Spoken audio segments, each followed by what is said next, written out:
Hi, I'm Steve Holgate. I'm the author of Sri Lanka and Madagascar and Tangier. And I'm doing a little Instagram and Facebook post here um, because it's been suggested to me that people might be interested in a little tour of my study. I wondered if that was really the fact, but several people said, no, that's a great idea. So that's what I'm going to do. Some of you have seen some of this in a still picture and some of my explanation of what I do, but I'll start over. Here's the desk I usually write at. I write with this little light here most of the time. In the morning, that's plenty of light for me. And I have a box here that raises my paper up a little bit. I write things out longhand, as you can see. And it also tilts it back a little bit to make it easy for me. And beside me, I have some old friends here. These are some of my favorite books, and I just kind of like their presence around me while I'm writing. I put my teapot on this, and here are some pictures that mean something to me that I put nearby. One of our younger son here, the whole family, a little tiny picture, keep me inspired. And there's a postcard a friend sent using a Japanese painting that I like very much. This is Babe Ruth, the great baseball player. I'm a Yankees fan, which, once I've said that, should kill a lot of sales for people. Ernest Hemingway, writing at a camp in Africa, working hard.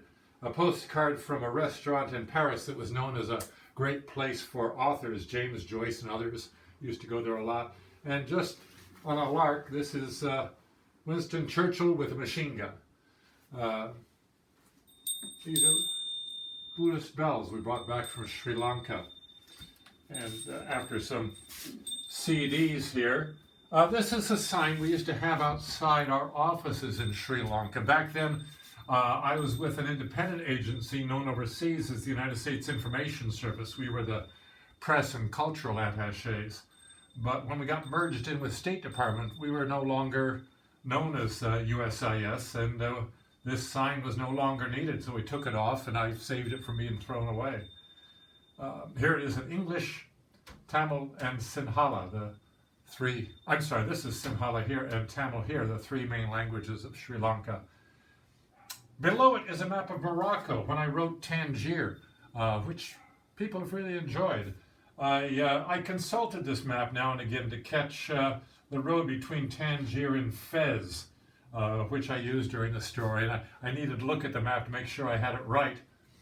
Here is for a book yet unpublished set in the times of ancient Rome, and a friend of mine read it and liked it so much he immediately made a book cover for it. And it's interesting, he uses as his main image here a Roman theatrical mask. These were things that, like the Greeks, the actors would wear over their faces, this one for a woman. And you can see there's a convention of how it's done. And I bought this in Rome many years ago. And you can see the convention was still understood. Here are the eye holes and the mouth hole through which you would speak.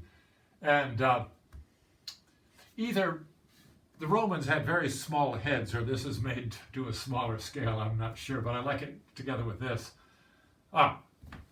Here is Dr. Evil, given to me by my son. Yes, $1 million. Well, I probably will never make that off my books. Here's Madagascar, and again, I would refer to this map a lot when I was writing that book, because I needed to go back and refresh myself. And here, okay. So this is a map given to us by the people on the Air France flight that took us home from Madagascar. You can see it was in a frame near the pilot's cabin, and the stewardesses gave it to us afterwards. And here you can see the route that we took from Madagascar. It's also listed here, and this little thing tells who the pilot is, from Madagascar to Nairobi, Nairobi to Paris. And then we were there overnight, I think, and came on home. It had been a very tough posting for us there in Madagascar, a couple of years, sick a lot. So it was nice to come home, and we kept this as a souvenir. Here's a picture that I took a number of years ago. The family and I were heading home from Mexico up through Arizona, and we stopped in Monument Valley. And those of you who are movie buffs may know that John Ford filmed a lot of his westerns here. And in fact, this is a rock called John Ford Point. And just off here, out of sight lines, were a pair of Navajos who, for $1, would let you up on this black horse and then take your picture. And I said, no, that's not what I want. I want you to ride out to the end of the point, and then I'll go over here and I'll take your picture. And they looked at me like I was crazy. And they told me, okay, that'll be $2. So that's what I did. And you can see the horseman here. Red shirt, black horse. It's very dramatic. I got lucky. And here's the great Monument Valley that John Ford used so often. And I was pleased with the picture.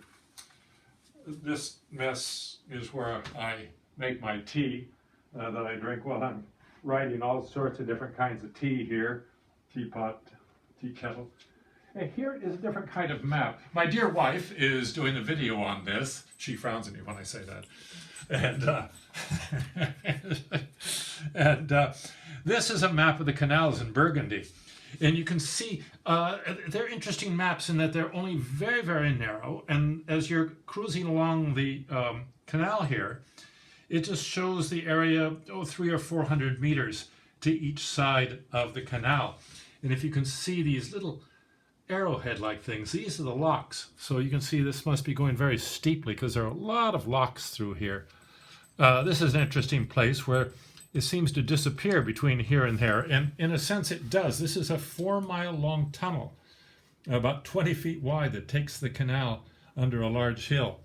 And a little town called Chateauneuf, right here, that is prominent in a book I've just written, and my agent is trying to flog to a publisher.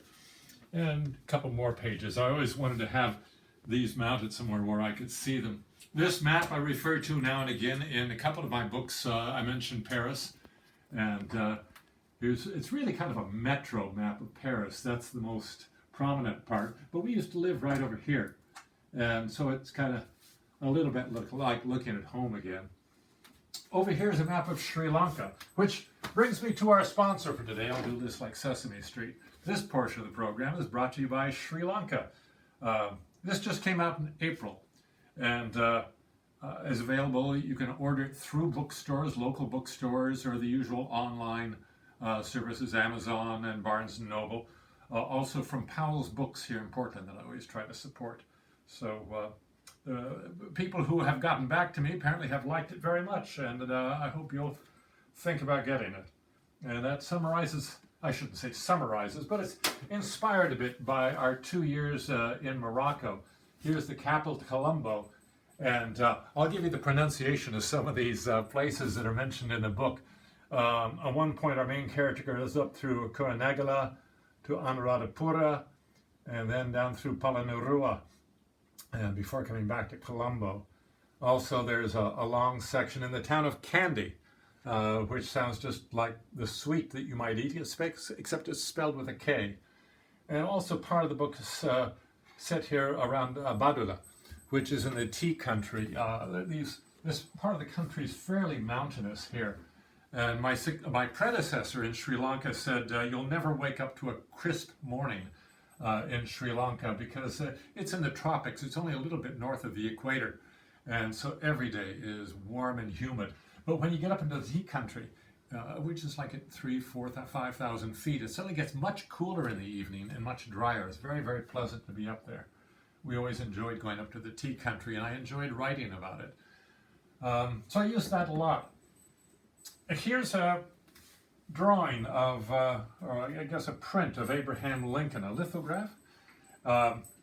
Important to all of us, but maybe for me particularly because for more than 20 years now I've been doing a little theater piece that I've written about Abraham Lincoln. Do that often. Now I'll take you to the next part of our little tour here, the last part. Get this lamp out of the way a little ways. And as I say, this will be the last part of our tour. I'll do part 2 another time. So you can look forward to that or be forewarned as you please. And these are just knickknacks. This one's kind of fun. This is done by a cartoonist in Madagascar who made a drawing of the building that I supervised. I think this is supposed to be me out here talking to a Malagasy out on the sidewalk. I'm the palest person out here and the only one in a suit. And a nice street scene of Madagascar. And I believe over here what you see is the cartoonist himself pissing on my car, which I've always kind of enjoyed.